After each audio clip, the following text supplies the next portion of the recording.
Наместо на паркинг, автомобилите најчесто се оставаат таму каде што ќе се пронајде место. Просторот кој е обезбеден за оваа намена останува празен. Хаосот кој се создава на ионака тесните сообраќајници е резултат на непочитувањето на сообраќајните правила. Дека нема паркинг места не може да се говори, зашто во моментов општина Тетово управува со 3 паркинзи, а се подготвуваат уште 2. Менаџираме со паркингот кај Домот на култура, што има 78 паркинзи, со паркингот кај школа Лирија, значи влезот го има од кај судот. Тука имаме 75 места за паркирање и паркингот кај од денеска се пушта на употреба кај Кастело, ресторанот Кастело. Тука имаме 70 места. Сме имале и други паркинзи што сме ги менаџирале ние. Паркингот број 4 и број 5, значи кај Шипат и кај Мема. Меѓутоа од прошлата недела ги затворивме овие паркинзи, бидејќи не ги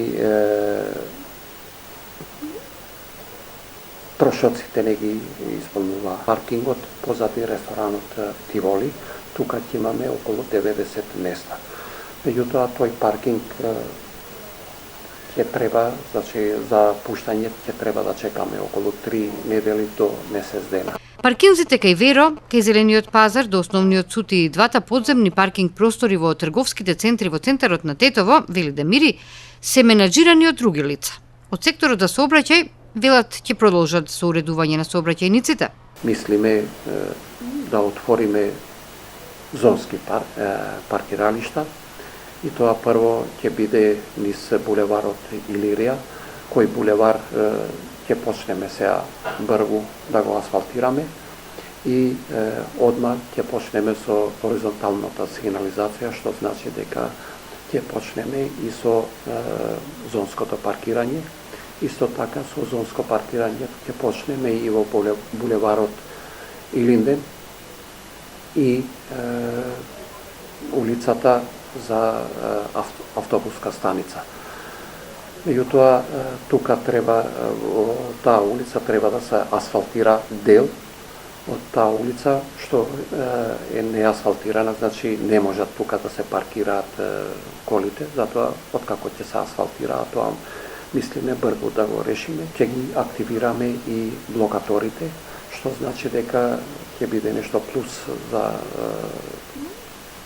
активностите за регулирање на сообраќајот низ улиците на градот Тетово и сме во контакт за